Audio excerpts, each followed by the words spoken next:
Assalamualaikum warahmatullahi wabarakatuh. Ikhwani fillah, bisa jadi dalam kehidupan sehari-hari kita menemukan orang-orang yang secara konsisten dia merasa menjadi korban. Dia merasa orang yang senantiasa tersakiti. Dia mengeluh, dia bersedih. Bisa jadi seperti itu. Nah, padahal bisa jadi dia adalah pelaku sebenarnya. Dia yang mengakibatkan kekacauan di tengah-tengah masyarakat, bahkan terhadap lingkungannya atau pekerjaannya. Kan sebenarnya kalau dalam dunia psikologi, orang ini adalah disebut dengan mengidap semacam pola pikir atau kepribadian, yakni victim mentality, sebuah kepribadian yang janggal. Itu yang berdampak karena bisa jadi dia mengalami trauma masa lalu. Nah, kalau ini dibiarkan, maka ini akan berdampak kepada masa depan dia. Baik itu dalam pekerjaannya, ataupun untuk dirinya sendiri. Bisa jadi dia nanti akan mengalami beban mental yang panjang, atau bagi orang-orang yang berinteraksi dengan dia, maka senantiasa akan menjadi korbannya dia. Lalu kemudian dia akan mengatakan dirinya adalah korban. Nah, ini bahaya seperti ini. Dalam Al-Quran sebenarnya Allah SWT juga sudah menggambarkan, sebagaimana disebutkan dalam surat An-Nisa ayat 79, bahwa setiap kebaikan yang menimpamu, maka itu adalah dari Allah SWT.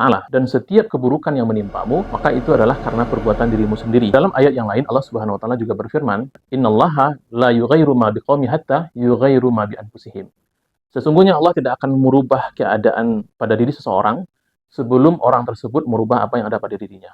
Maka sebenarnya orang-orang yang mengalami cacat mentality ini, atau disebut dengan victim mentality ini, maka dia harus disadarkan dan harus disuruh untuk bermuhasabah diri.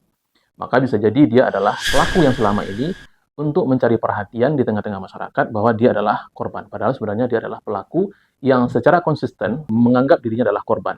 Dan bisa jadi dia menyadari hal itu atau bisa jadi dia tidak menyadari hal itu. Maka ini adalah sebuah kelainan kepribadian yang mana mereka itu harus diberikan terapi Al-Quran, sehingga dia harus disadarkan bahwa dirinya adalah orang-orang yang ketika melakukan sebuah kesalahan pasti dihisab oleh Allah Subhanahu wa taala, dan juga ketika dia melakukan sebuah kebaikan maka itu akan berdampak positif pada dirinya dan juga kepada orang lain.